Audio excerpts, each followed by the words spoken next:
I would like to procure the bag. I wanna be a rich bitch. Penthouse doorman, money, money, money, money, money, money, money, money, rich bitch. Hey, give me that bag. Rich bitch. Yes, you're so rich. Pay me. Just fucking around. It's Just fucking around.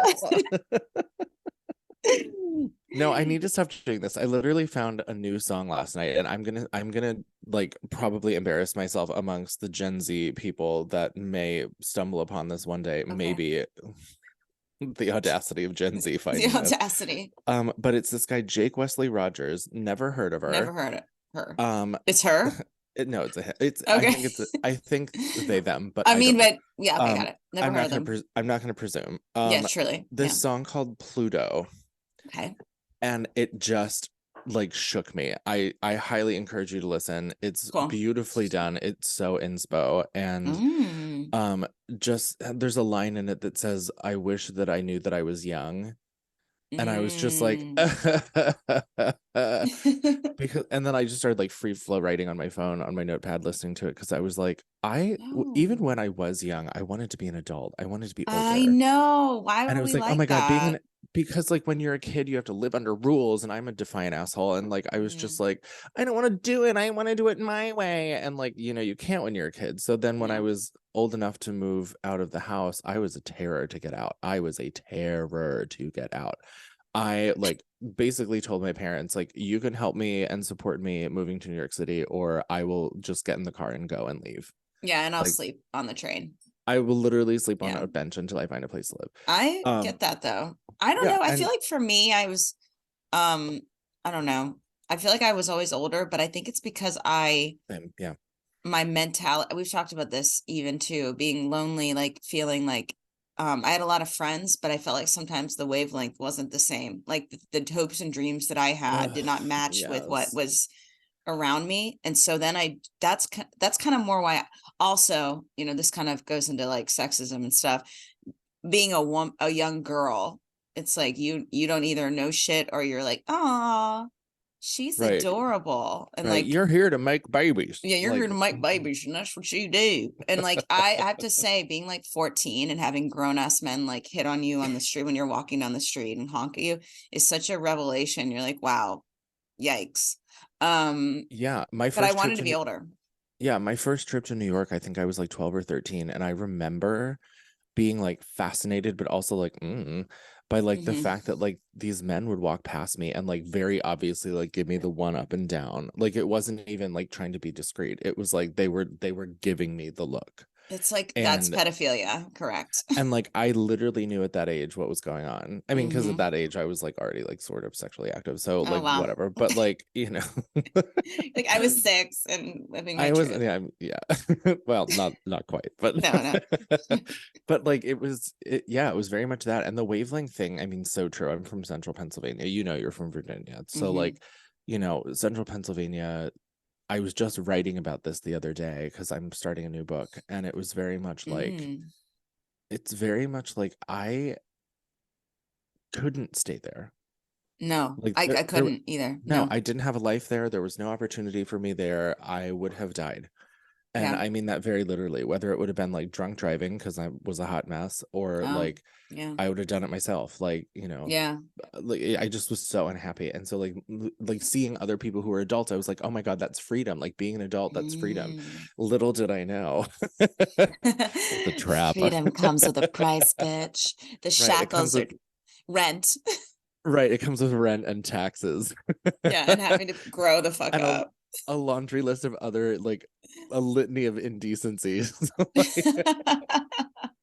No, I mean, okay, yeah, everything is give and take too. It's like when you're a kid, you have things given to you. You have things, I mean, if you're not a Nepo baby, you have things you have things like given to you. And then when you're an adult, you're like, oh shit, I gotta literally work hard for the money. Let's go. I have to feed myself. I have to eat food. Actually, you know what though? It's like, I don't know, man. I have such a mixed bag on this, because it's like, I think it is like, quote unquote, harder to be an adult. Of course, like on paper, how could it not?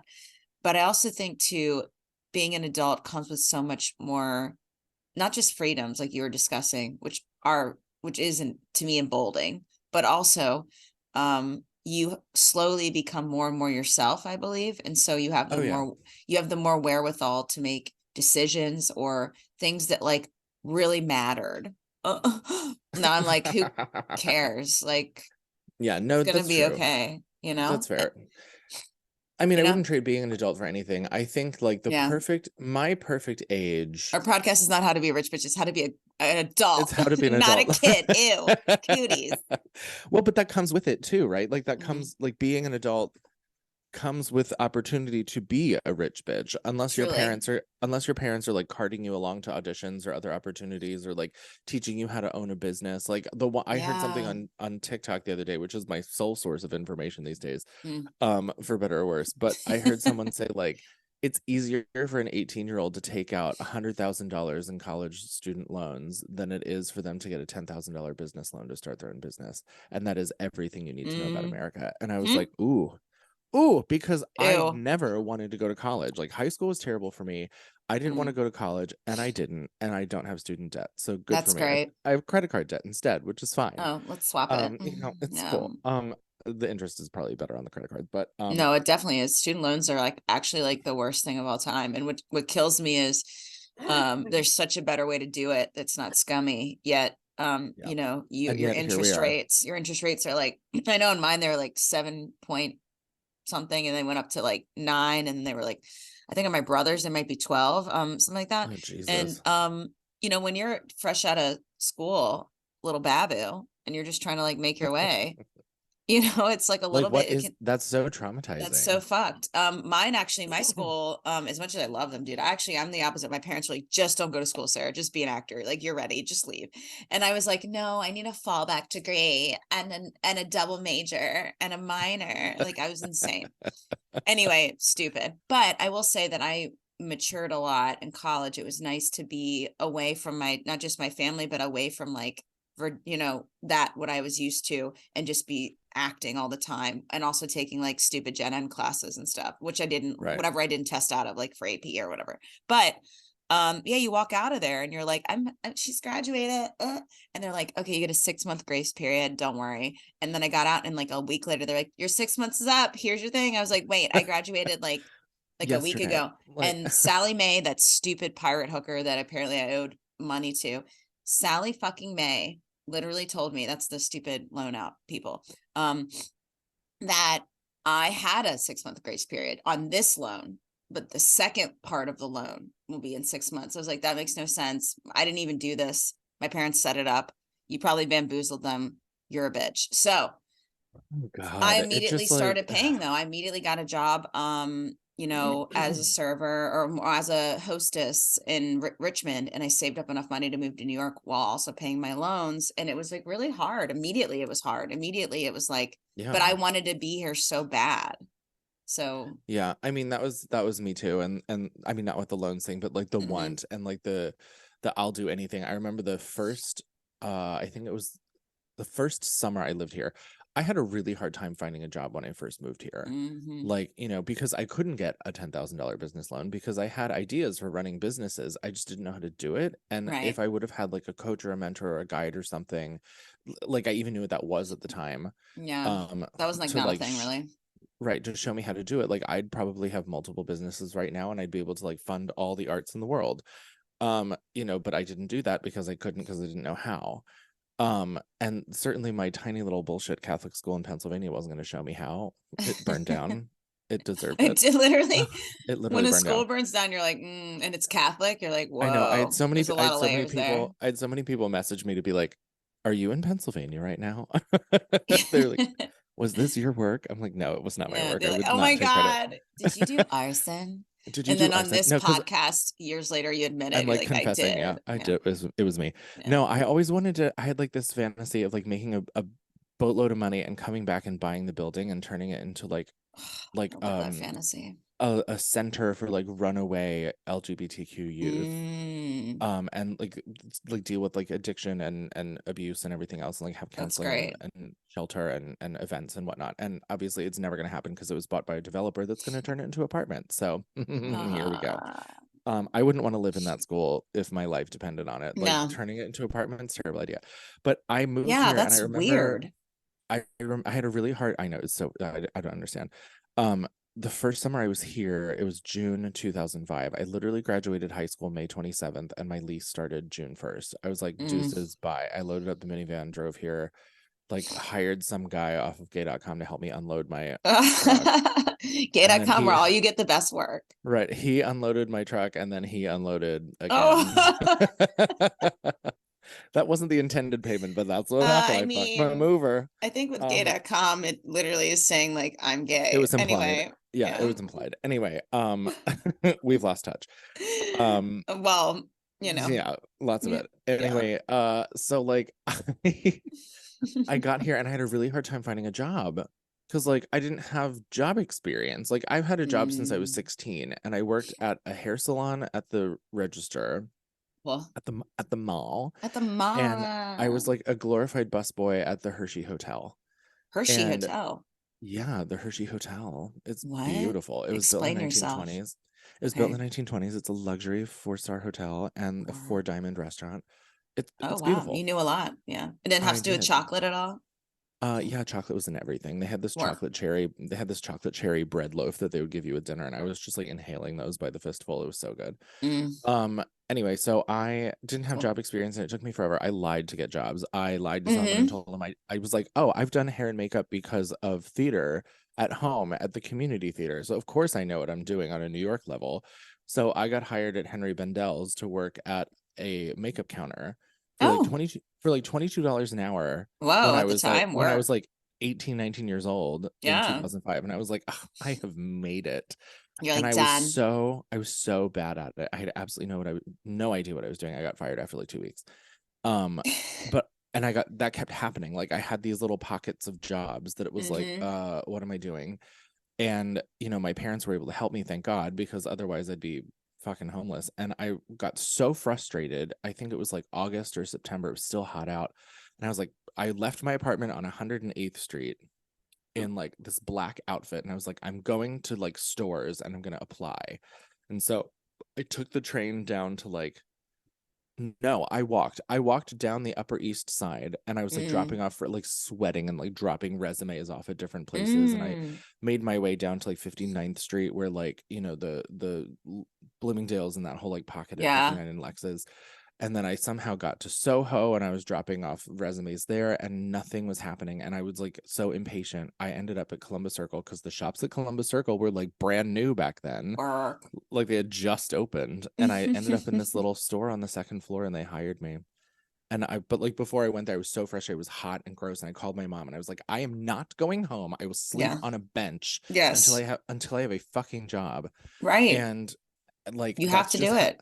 That's just how I felt. And I still have a little bit of that fire in me. I think you do. It's just channeled differently. You don't have to be, because like, here's the thing. I think we think about those times of our lives and we're like, oh my gosh, look how much I was willing to da. Right. Yeah. Love that. Because we had to. A baby. And because you're literally a child, and for it. Yeah. And you don't have a resume that looks whatever. You don't have contacts yet in New York. You don't have, any of that. Like, of course, that's what we did. But now, bitch, I don't need to pound the pavement. She been pounded. We all have been pounded. We don't have to pound. I just got pounded by my mover. Yeah, there you go. And well, you were on it. That was you were on brand, right? You were pounded, then you're pounding, and then you're pounding. Right, right. It's the triple pound. But but also like, I mean, I look back too, and it's like, what were you fucking complaining about? Like, you were this tall, skinny, good-looking gay white boy in New York City, like going around to stores and being like, all swishy with my earrings. And my drama bangs, being like, I'd like to work here, please. Your drama bangs. I did. I had like, my friend Dennis and I used to like glue extensions in that were like, oh my God, yes, that could hook behind my ear and be like, Meh. Yeah, I love that. We love a drama bang. I don't know why everyone didn't just hire you immediately. They were like, oh wow, drama bangs. I thought you were gonna say, I don't know why anyone didn't hang you immediately. And I was like, I mean, for those bangs, like really? No, I literally did say that, and it's because my tea has not hit me in. Hit me up. I know, right? Hit me good. I just had my coffee, so I might have to like excuse myself once this kicks in. Work. No, but like, how to be a rich man. Potty. No, like, totally. I think I said that, to be honest, and I don't mean it. I don't know what's happening. Did I get overtaken by a preacher in West Virginia? Like, for a second. But thank God there were like digital cameras were hard to come by around people my age because we Mhm. couldn't afford them. Mm-hmm. And it was like pre-cell phone cameras. So like there are very few, if not zero, pictures of me with those Wow. bangs. And I am Good. so grateful for it because I should have been hung for those We should bangs. They were find one though, terrible. and that should be the photo of this episode or whatever. And that's like it. And then me with bangs, like when I was like 5. Right. And just like a side by side. We're like banging. I don't even know where they would be. I would have to like go through like an old, I mean, I Like say a I would have to go physical through an thing. old computer, but like I don't have an old computer. They're all Yeah. gone. So I mean, well, yeah, maybe, yeah. we'll see. I'll dig through the archives. Well, I like your story too, because I think anyone who's like come from somewhere else and then had a dream and then had to make it, you really do have to work you have to figure it out. And you also have to, like you said, fib poverty, you know. Yeah. Because that's what happened with me too. Yeah. Well, and also too, like New York is built on people who had a dream that came here from somewhere else. Yes. You know, Yes. like yes. and so we all get it. Like the whole like lying on your resume thing to get a job at a restaurant, like literally everyone does that. Like whatever, who cares? But what I wish, and what you have successfully done, to like my awe and amazement at all times, is like not have to do that and like work fully for yourself. And I am so on the cusp of like just about being there. And you are there. At, I don't even want to hear you're just there. What kills me is that, and I know I just need to hit the gas pedal is what as a person who's been fully employed by myself in all ways, whether it's as a performer, as a writer, as a creator, as a designer, all these things that I do that all have to do with me and my brand and who I am, or comedy or whatever, you know. It's been just me since like 2017 maybe. And I think it's just like so nice to just be like, if I'm hired by anyone, I'm an independent contractor. But other than that, I mean, it's still me. It's my services that you're hiring. It's not. And I think there's just something really wonderful about that once you step into your power and you realize that like it's already there, you know, just as you're not only are you, it's just going to be let's talk about Ed's amazingness episode. No. What we're going to do it. Like, not only are you able a rich to bitch to a rich bitch wannabe. No, we are there. We're absolutely on our way. But my point is that you are very good at speaking to people. You're great as a performer. You're comfortable on screen. You're comfortable talking about everything, which is like such a wonderful, vulnerable thing to be. You also think in ways that are proactive. You also are able to organize thoughts, be very organized and structured, which I love, because frankly, like as a lady working in the biz, if people are just sloppy with their schedules, we cannot do this. We cannot have this. It's not going to work out until you take enough, effort, and you already do. You wake up early, you do your thing. I just think it's wonderful. And I also think that you have a lot of love and interests in a lot of things. And I think that's actually a wonderful thing. Some people are like, oh, you love this and that, and you can do, bitch, I can make my own reel. I can make my own pitch decks. I can make my own movies. I can make my own, as I'm doing all this and that. Like, that's a good thing if you can do a lot of things. Right. Well, and I mean, that kind of goes back to like, Michael Kushner's book of like being a multi-hyphenate in the entertainment industry. And like, he and I have talked briefly about this, but like, it's so hard to be that, and like you are too. I mean, you're a walking like Universal Studios. Like you kind of have to be too, because like you're not only are you the actor, but you're the writer, the producer, the director, the funding, like you're everything. And then like once you get past the point where you're funding your own projects to like just have something, then you become the fundraising, and then you become the advertising and marketing and like everything, and you have to learn how to do all of it. And it gets confusing because you're right, I do love a lot of things, and I have never been able to really until recently articulate how I can use all of them for the best of my ability and the help of others. And that's really what it comes down to. Like you have to take what you love, all of it, all of the things, because not just one thing, because we're multifaceted. We're not just like one thing. I hate, no one is I just can't one thing. I hate deal with that. That's so boring and stupid. That's so 1990. It's so 2000. So stupid. It's to use Ethiopia. To use a Sarah-ism. Yeah, but like I've had agents be like, so wait, you do theater and TV, but you write and you produce and you do like what? They're like, can you pick one thing? This is confusing. No one's gonna know where to put you. And And here's the thing, like, I think to a degree that is true. Yes, if you're distracted and you're not doing your work. Sure, but like it's also, yes, if you're distracted and not doing the work, then yes, that's not a good thing. But I've not really ever been that. And Right. I think that it's, obviously this is not true across the board and I'm making a blanket statement, but like I think there are a lot of people who are the gatekeepers of the industry who see that you do multiple things and they get confused. And then you just have to take it upon yourself to become the Rachel Blooms, the Judd Apatows, the Tyler Perrys and the Shonda Rhimes, and just take all of those skills and roll them into one thing where you get to be in control of everything. Yes. You know, I was just listening to an interview with Seth Rogen this morning, who is my childhood crush, and I just still love him. He's that just voice such a could dreamboat. just, oh my God, I can't. I The love voice that. is the voice No, is I love grating. it. I know, I love it. I love his it. laugh, and I just think he's like so adorable. And Like, I love he's a Muppet, and like I want him to narrate my life just because it doesn't match at all. Like I'm like getting ready, like, yeah. And he's like, first off, I do my hair.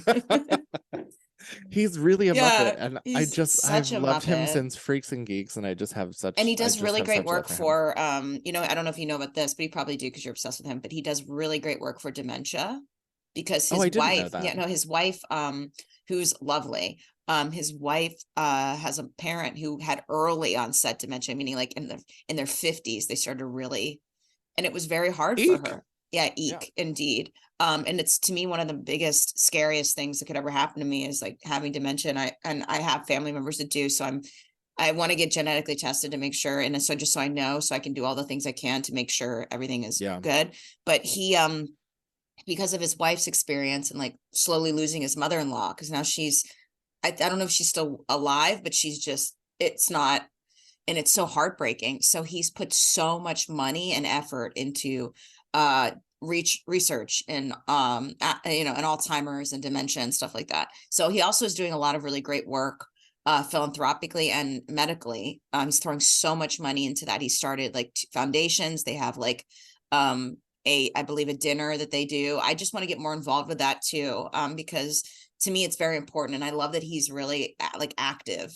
And also I love that he dropped, I'm not going to say who, he dropped a friend who obviously is shitty and did shit to young women. He dropped that guy faster than anybody else did. He was immediately like, yeah, I've known this person for years. I did movies with this person. We like wrote together, and I'm done with this guy. So I'm good. I admire him. I stan him. This is going to turn into a Seth Rogen fan podcast real fast. I guess we're just doing it. Yeah, I think we're just doing it. Yeah, but on this podcast this morning, he was talking about the industry, and like he was like, there's a lot of luck involved, but also, you know, you have to work really hard, and you will not succeed if you quit. He's like the only through line I see with all of my successful friends is that they have not quit. Yeah. Even when they wanted to. The only guarantee of not making it is that you literally just quit, and then you won't. Yeah, there you go. That's pretty much exactly what he said. And like it's not that it was like an aha moment, because like obviously that's obvious that, you know, if you're not doing something, you're not going to get it. Like, you know, I think about all these people that are like, oh, I'm writing a screenplay, and it's like, oh, what's it about? What's it about? And like, where are you at in the process? They're like, oh, well, I just started it. It's just like in my head. And then like a year later, you're like, how's your screenplay? They're like, oh, you know, I have like a page or two, and you're like, okay, well, that's never getting made. Take the wheel. That's not lucrative. Well, that kills me. No, it's that's not even them the defeating it. Part. Well, they're defeating it before it's even coming up, but also they love the fantasy of being like, I have a screenplay. It's like, great. Well, and I mean, excuse me, I've never spent a significant amount of time in LA, so I could be completely off base here. Yeah. Well, then you can back me up, or I have a lot of things to say. Yeah. But like, I love LA, by the way. I love, but I feel like that's a lot of people in LA who are just like, I'm a screenwriter, and they have nothing to show for it. Like, I have a very good friend, Amanda, who lives out there, who's a brilliant writer. She and her husband are both writers, TV and comedy sketch and whatever. And she's a New Yorker, and I that's how I met her. But, you know, when I went out there to meet her, I was like, the weather here is beautiful. I was like, I don't know if I could do this 24/7, but like, it's gorgeous. Like, yeah, it is. And I was like, what do you think about me being 24/7 in LA? And she was like, you would kill everyone. You would hate it. Yeah. And she was like, you're too East Coast. She's like, you'd get out here and be like, I need this done by Friday, and they'd have it to you by Tuesday, and you would want to choke them all the time. Well, because we just work different. I mean, like, I hate to say it, like, you know, New Yorkers and East Coast people specifically just work different than people anywhere else. And I'm finding that with like other people that I'm contracting and working with. you know, in different spheres in entertainment, they just have a different like head on their shoulders, and Yeah. there's nothing wrong with The that. But like urgency is different. Yeah. it's exactly that. It's the no urgency thing, or Yeah. lack of, or lower urgency, where you're like, to you it's the most important thing, Right. and I'm paying you to do a thing. Yeah. Or like, I'm asking you to do a thing and you're saying yes. And so like this isn't like 2 months from now. This is like, okay, well, I need this by this date because this is what the process is, and blah blah blah, and you have an agreement, and then it never happens. And I want to add something to that if I could. go for it. So I got to LA at least since like 2018, about 5 times a year, whether it's to pitch something or a board meeting or whatever's going on. And I really do love it out there. I think it's beautiful. I'm a mid-century modern kind of gal. I'm manifesting this now. I want to have a house out there in the canyons. It's like glass, like mid-century modern, like, oh my God, stop. I love it. real. So I can write there. And then of course, when I'm there, I can film stuff or audition like I do when I'm there already, but it's like, instead of being in a hotel, I would love to just have my place. Anyway, so all that being said, there is like a sense of it's a different vibe. It's a different vibe.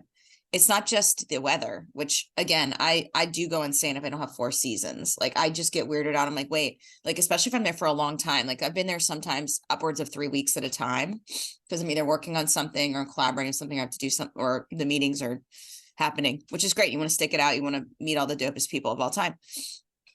And I know so many people that have now moved there. So it's like, oh yeah, my New Yorkers and my, my Californians all together.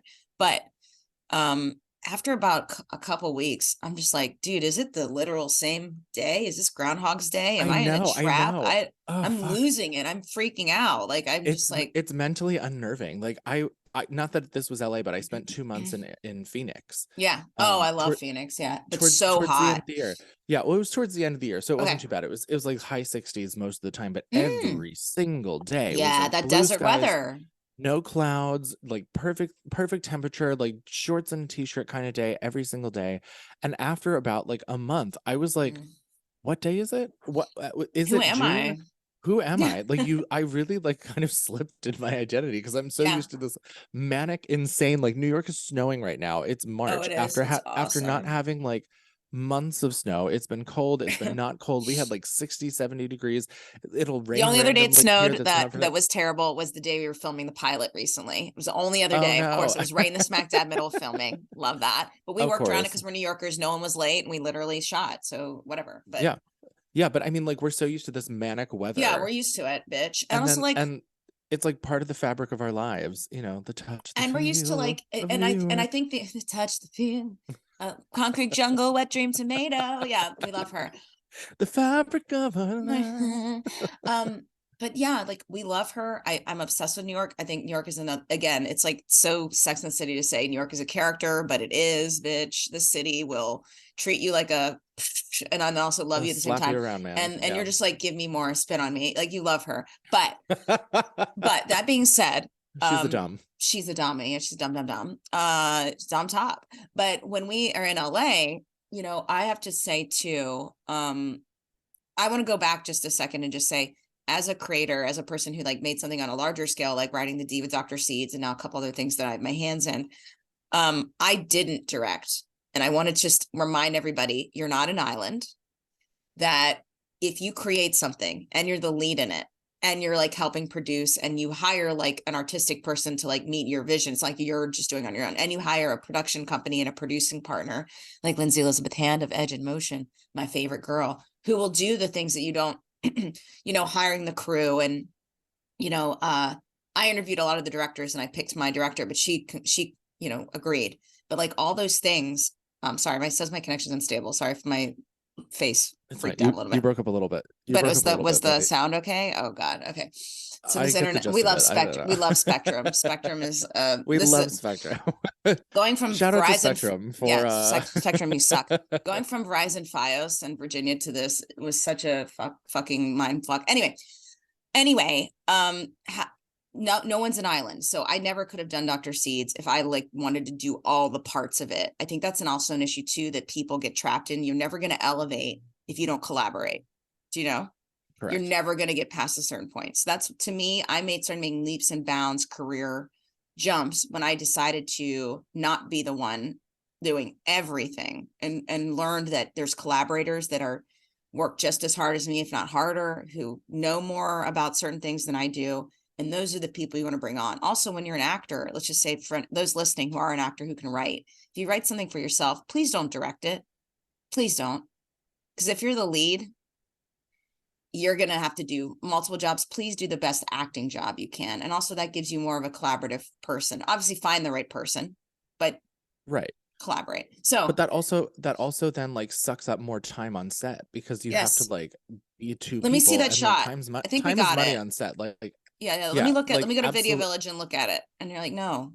Right. But then also like you are exponentially more hard on yourself than anyone else is going to be. So you're going to see it and there's going to be like one hair out of place and you're going to be like, okay, we're doing it again, reset to one. But that's why you need a hair no, person, and that's why you need a director, because that will never happen. And I don't have to worry about that. And I'm just doing my freaking job. Right. So that's it. That's the whole thing we're talking about. Is like set yourself up to win. Pat it with winners. Pat it with people that so you can also win. Yeah. Yeah. But anyway, and again, I'll go back to like Shonda Rhimes, Tyler Perry, Rachel Bloom, and Judd Apatow. Like they are the names that we know, but they have a fucking team, man. Like they didn't make it on their own. Like none of those things happened because they were themselves. The myth of making it on your own is such bullshit. No. Like I made it on my own. No, you didn't. You had an idea and you had a budget and you had people and they did things for you. Yeah. It's an unrealistic expectation for anyone to be like, I made it on my own. Also, it's an ego thing. You can't possibly make everything. You have to do it. Because then when you do, you burn out, you resentful. Absolutely. But you set yourself up. So don't do that. So, okay. So back to LA. So when I go to LA and I was pitching my first show that like derailed. But no. But this is what I'm trying to get to is like, the energy was different in New York. If I went to a pitch meeting, let's say in a huge network, which this was, it still is one of the biggest networks of all time. If I'm early on time to show you my show, and then the executives walk in super high, like smoked out, they were fucking high. And they're like, yeah, we saw your show. It's hilarious. What's it called? And we're just like, holy crap. And they're like, it's Coachella. It's Coachella time. And I just was like, man, in New York, if I was literally 5 minutes late, they'd be like, I guess you don't want this. Bye. See you at the door, bitch. Let it hit you. Like, I don't care. That's so weird. Yeah, that was just like an awakening. Now, that wasn't every experience, because there were really wonderful studios that met with us that were like fab and really cool. They were a little like, hey, oh my gosh, but they were awesome.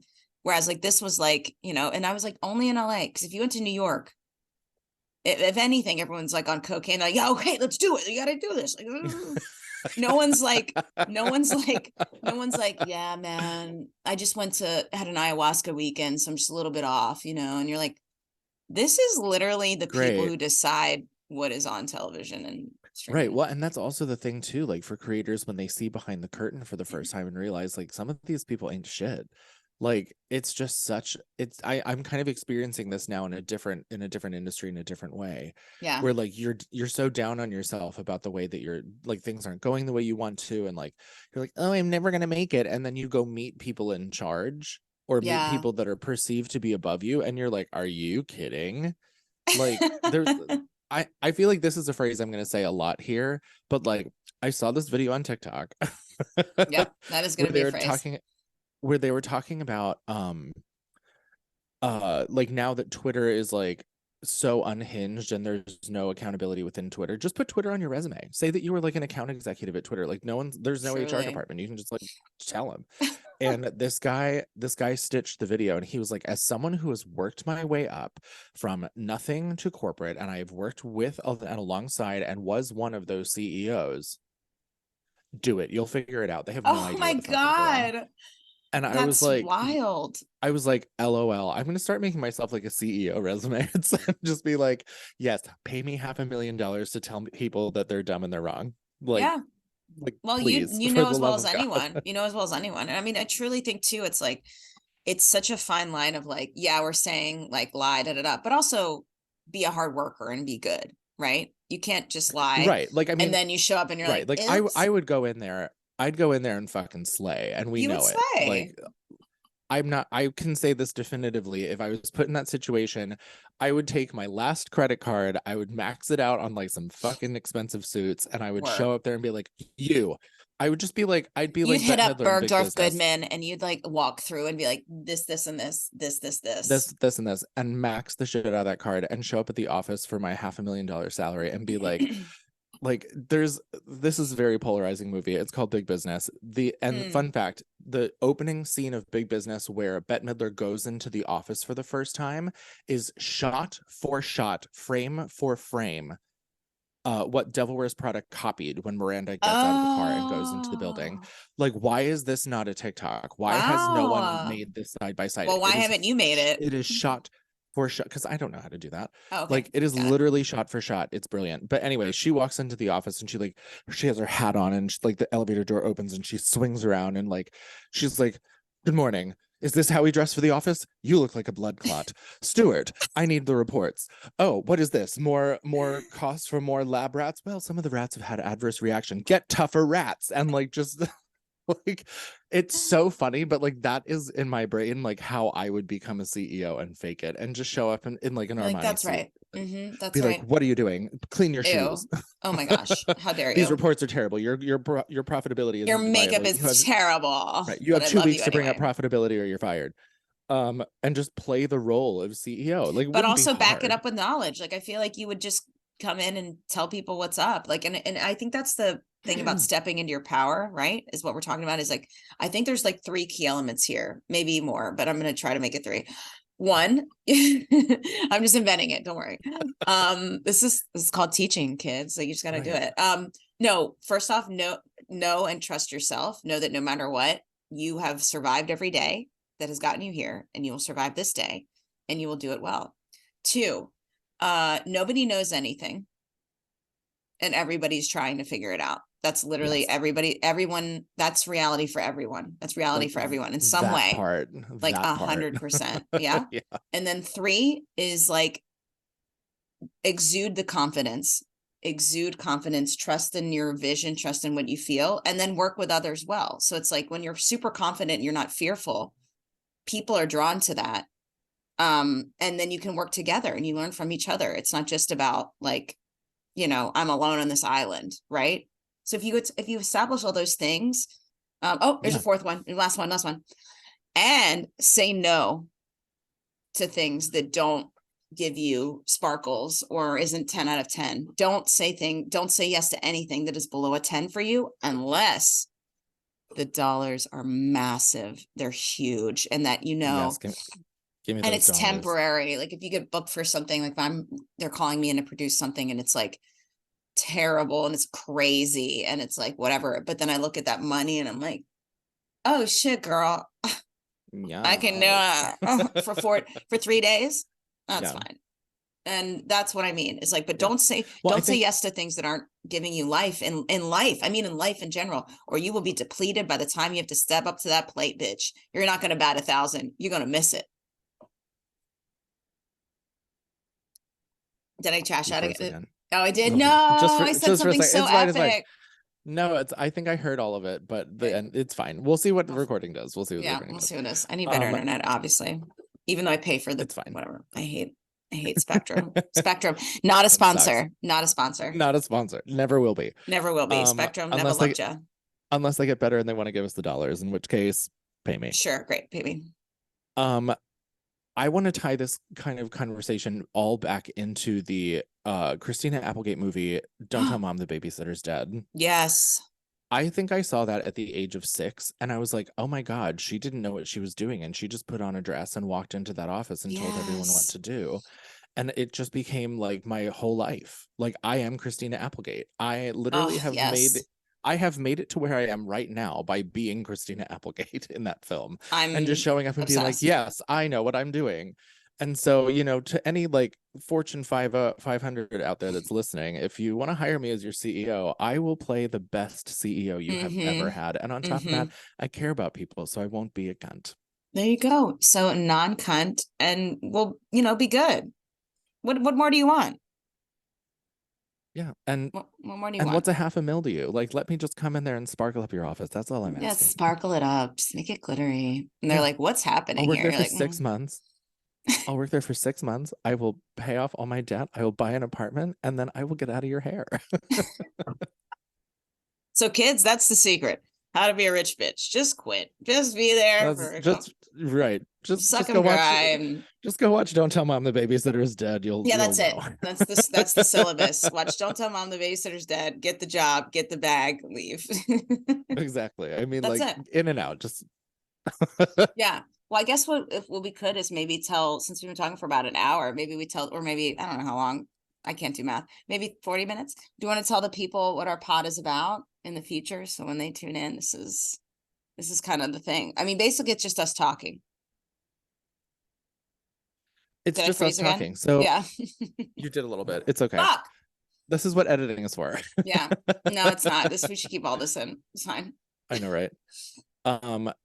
So yeah, I mean, this kind of came about because Sarah Seeds and I were talking about money and how we want it, and how the goal right now is just to get rich. Like, that's just the goal. And I kind of don't care on what avenue I go about doing it. Like, yes, I want the creative things to be the thing, but if I'm going to do something that is not necessarily creative, that is going to give me the bag that I can then like vomit money all over my creative projects, then like, yeah, I'll do it. I want to be rich. That's just like, and I think also it kind of spawned from the idea that we're so indoctrinated to not want things, or be shy or embarrassed or feel a feeling about saying what we want. And like, I remember being a kid and wanting to like write songs and be Hanson, when I was a teenager, because like the little drummer was like my age. He was a little older than me. Yeah. And I was like, oh my God, I can do that. I can be a famous person. And like, and because of my parents, like, I had some natural talent because I grew up in a musical house. So like, I was like, let's do it.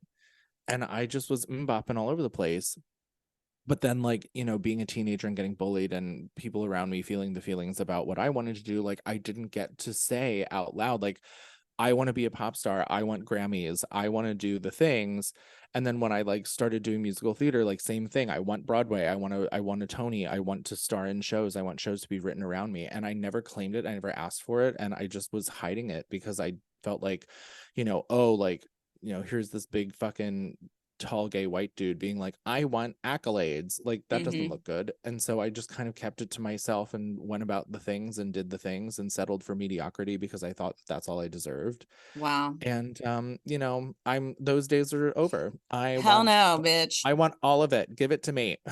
Yeah, not that I won't work for it, but give it to me. No, yeah. Well, I'm kind of, I have a different feeling, and I think it's similar though. And when it comes to like what our end goal is, so like mine is more like, I want to be a rich bitch, definitely creatively. And I want to, but I want to be okay with that. I think, like you said, there's a level of shame about money, the blue check, having a publicist. Yeah, give me the blue check. I deserve it. I've had it doesn't make any sense. Anyway, on some things I am getting it, I think, but in other things it's like, why specifically this one? You will get stupid. Anyway, I want to be respected and for what I do. And I think I am, but I think it's like, you definitely are. Okay, thank you. But there's a level of money that comes with all of that. So as I've gone up, I can feel it coming to me, and I just want it to continue. But I also want people to feel empowered and emboldened to ask for the most, not just creatively, not just romantically, not just life-wise, but career-wise. The tangible, materialistic bullshit that everyone shits on that really gives you a life that you want is part of it. I think that it's okay to ask for that. And I think that's what this is about too. And it's about people who started from a place and took a leap of faith and came here. It wasn't just handed to them. The non-nepo babies. And it's literally like the be delusional concept, where it's just like, you know what, like, of course it's gonna happen. And I hear a lot and I talk a lot about like the whole money is energy, and money is and energy are reciprocal, and blah blah blah blah blah. And I do think that, like, the two of us have put out so much energy into what we do and what we want, and like over the decades, like long before I met you, both of us were just kind of like on that electric bike, like cranking up all this energy. Yeah. And eventually, once things align for us, which they're getting very close to being, which we'll talk about later. Yeah. You know, or they have aligned, and we just like are realizing how right. insane that is. You know exactly. what I mean? And then, like we have to all of that energy will come back to us in the form of Mhm. money and or opportunity or Yeah. both. Yeah. I think that secure the bag. And I think the way you can also, I think the way you don't become someone just running on a mouse wheel truly forever is acknowledging in the present your success. Yeah. Acknowledging it really is celebrating the wins. Right. Acknowledging that, like, oh my gosh, I was a server like in New York City when I first moved here, like in the first couple of years, and I cried when I saw someone with a SAG card, you know, and I was like, when will I have a SAG card? And at the time it was just SAG, but now that it's SAG-aftra and I'm on the freaking board, and I've been on the freaking board for like 4 or 5 years, like that's crazy to think. I was Insane. crying about I don't have a card, and now I'm like on the board. It's just like, yeah. No, I know. I remember like 2009, I was working as a personal assistant. I was doing Broadway merch, and I was also doing a review in Long Island. I had 0 hours to myself ever. Like I was running my ass off at all times. Like I'd have to leave work early to go to a Broadway show, or I'd have to leave the show early to like make it out to Long Island to do the show that I was doing. And it was just like this hamster wheel. There's a picture of me laying on the train upside down where I'm like, I'm a model, but like that was literally like me sprinting between jobs. And like there obviously like that had a serve and a limit. Like the serve is that like I was busy. I was making absolutely no money at any of those jobs, but like I had my face in so many different places. And that feeling was like, yeah, I was tired, but I was like, I'm doing it. Like I have the job, I'm performing, I'm making money doing both.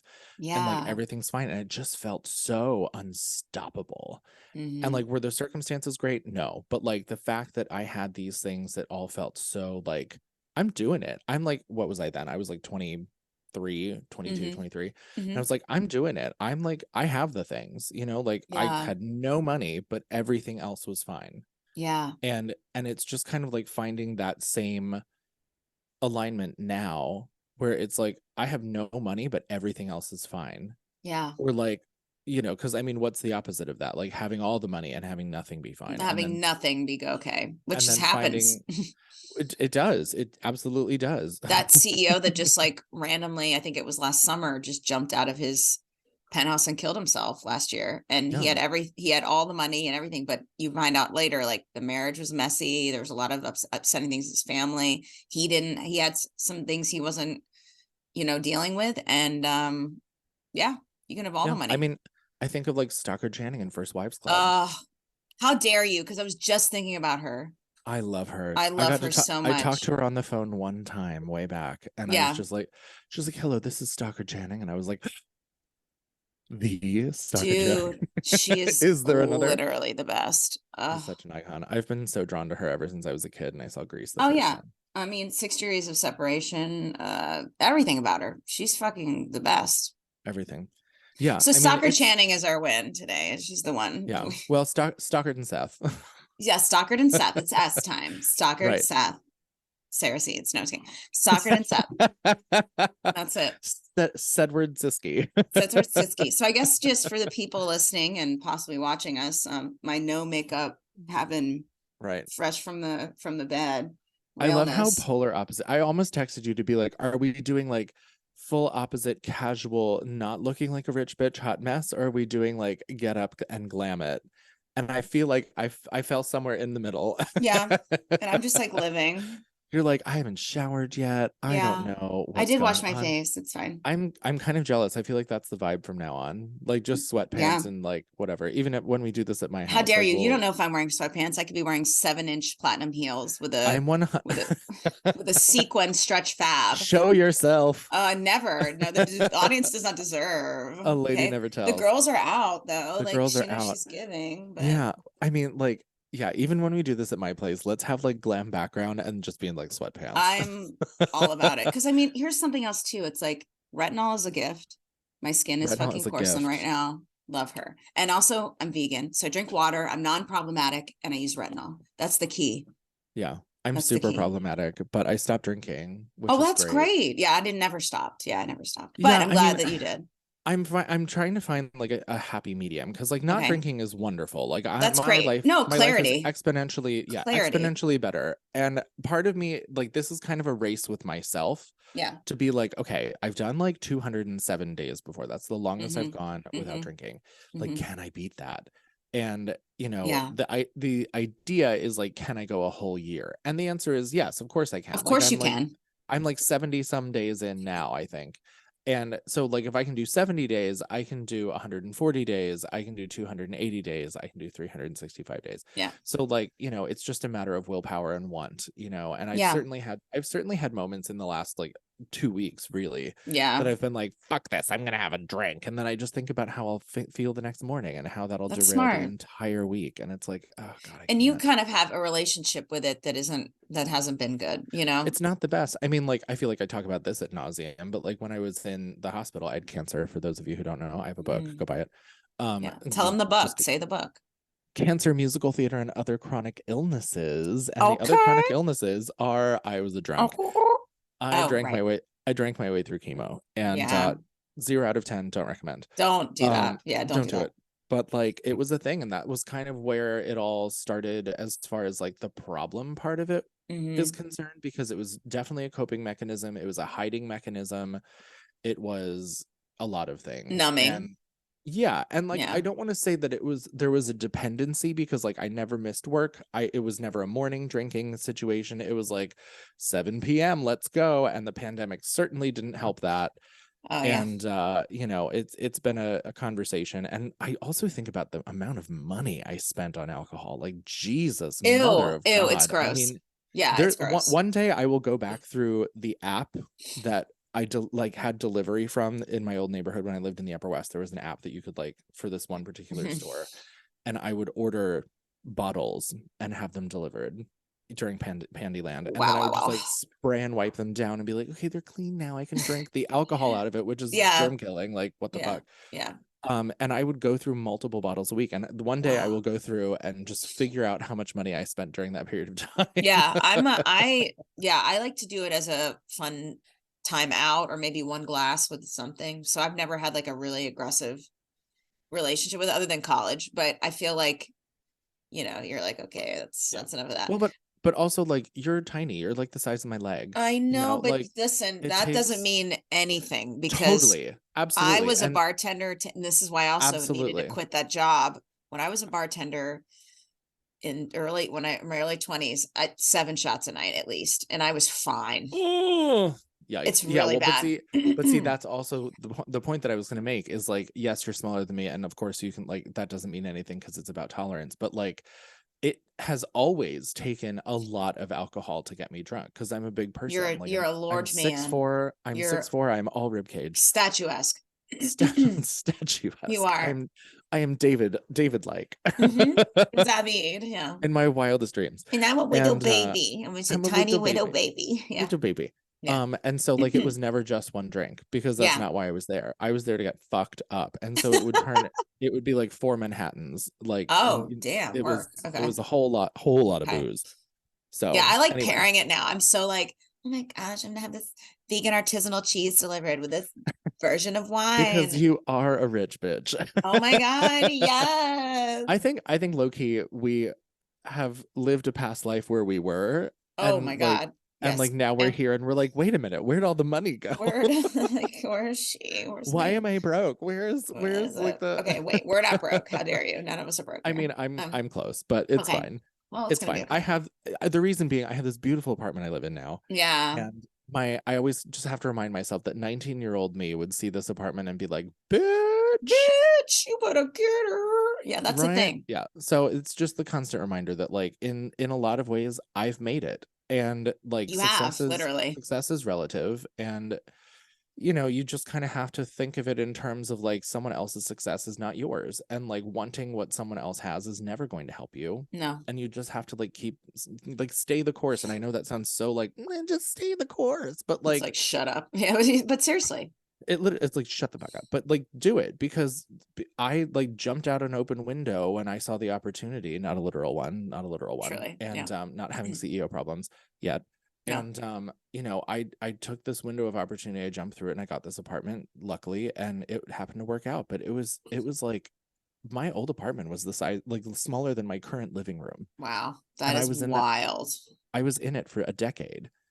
And like, I just think like, and I thought like what's so funny is that like my old place, the building was better, the neighborhood was better, like whatever, but like it's trade off, right? It's what you pay for. So no, when I was moving, I was like, oh my God, I'm going from a studio to a 1-bedroom. Like, I have nothing. And I didn't realize that until I got here and I started unpacking, and I was like, I don't have furniture.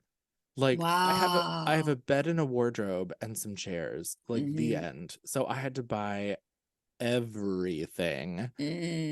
Like literally. I mean, damn, I should have moved when you were moving, because I gave shit away. I literally had too much. Oh damn, yeah. Fuck. Well, we didn't overlap. You had already been here for like a year or plus. Yeah, that's true. You were supposed to be on tour, and then I gave it all to my my friend, because I was just like, I was supposed to be on tour. Yeah. We'll get into that. We'll get into that. Yeah, this keeps coming up. It's so funny. I know, it's so funny. It's so, oh my God. fucking... Let's get into it. I mean, yeah. So here's the thing. Like, what's funny about this is that when I was hired, I obviously signed a contract. I obviously signed an NDA. Yeah. And like whatever. When I was replaced, there was no NDA. There was the new contract with my settlement agreement on it. And like, not settlement, my buyout. It wasn't a settlement, it was a buyout. And the end, like, that was it. There was no NDA. I was wholly expecting there to be an NDA, so that like production and the powers that be of the show wouldn't want to look like assholes, because it was such an asshole move, and it was handled so incorrectly and so poorly. And everyone on that, from creative down, felt it. They were like, what the fuck is this handling of this shit? It was so stupid. And trash. Yeah, so I'm allowed to say whatever I want. Good. I think we should have a whole episode talking about it. We should have an episode talking about what the roadblocks that we've hit and circumnavigating that, because I have 5 or 6. That's episode 2. That's episode 2. Today's just learning. We started with Sky Daddy, and then we're finishing with a cliffhanger for episode 2. Like a drag queen with really long toenails. It's a cliffhanger, baby. We don't need that. Oh my God. But anyway, well, I love you guys. Thanks for tuning into our possibly inaugural episode of I Want to Be a Rich. Yeah. I think this is a good inaugural. I think it is. It's a soft launch. We're just like letting people know who we are if they don't already know, and we're just kind of giving them all the goods and put it in the queue. Put it in the freaking queue. Like, we're and pay me. Yeah. Pay me the bag. So I guess we'll plug just some random stuff we've done recently. You talk about your book, and I'm definitely going to say, watch my series, Riding the D with Dr. Seeds on Plex TV. There's a couple other things I'm making right now, a couple big auditions this week, a couple good callbacks. We're going to see what happens. She booked a voiceover. Yeah. But either way, all that aside, I think the one thing I do want to really plug right now is something that, and I thank you, SAG-AFTRA, for giving me this platform, is my talk that was officially sponsored by SAG-AFTRA. It's on their YouTube. It's called The Pitch is Back. Best title they've ever officially made. They literally made that title for me. They knew I would. Had nothing to do with you. I didn't make that title, but the boo boo. I'm not going to name. He's amazing, but the boo boo who works for SAG-AFTRA, who worked with me beforehand, coming up with like how the syllabus would go, and I just was like, let me just make a thing and we'll run through it. It's going to be great. And he was like, I have ideas for the title, and I was like, tell them to me, because I was thinking like they're going to be very official, like SAG-AFTRA, like how to learn how to make your own pitch deck and be empowered by that. And he was like, the pitch is back. And I was like, how dare you come with me to that title? Like, but then also, what is this through line of you getting into things that just have the inference of the word bitch in it? Oh, they're everything, because they know me. I literally am at board meetings being like, bitch, come on now, like, we got to get better at this, Yeah, well, you have the pitch is back. Yeah, it's on YouTube right now. You have I Want to Be a Rich Bitch. Oh, yes, God. And then also in pre-pro, we have You Stupid Pitch. Yeah. Don't you get it? So many things. Don't you? Well, I'm it? just reclaiming my word. You want to call me one? You want to call me a bitch, or you want to use that on women? Like, she's a bitch. Honestly, yes, God. Yes, Yeah. God. Let's be Bitches get bitches. shit done, in the words of Tina Fey. Yes, they do. And so anyway, also, and we love Elton John, the bitch is back. So it was the pitch is back. And that was it. I think that was what he was trying to get for. And I was like, first off, you put me genius. You made it a great title. I'm doing what I love, which is teaching you how to make a pitch deck and get your ideas out there, all you special boo-boos, all your cool creativity. It's always the people that don't, it's not always, but it's a lot of times the people that have the best ideas and the greatest story that aren't saying it. And I want you guys to go out there and make stuff. Anyway, so that's, to me, that's the most empowering thing I can give you. So if you go on YouTube and you go on The Pitch is Back, it's under the SAG-AFTRA official YouTube.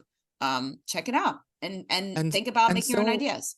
And so important too, because to your point of like people who have the best ideas who aren't doing it or saying it, like probably don't know how. And so like learning how and having that very specific, like hyper specific education and knowledge of how to do it is, I mean, I could rage against academia forever, and maybe that'll be a different episode, but like, not knowing how to do something is the only thing that's standing in your way from doing it. So like go learn.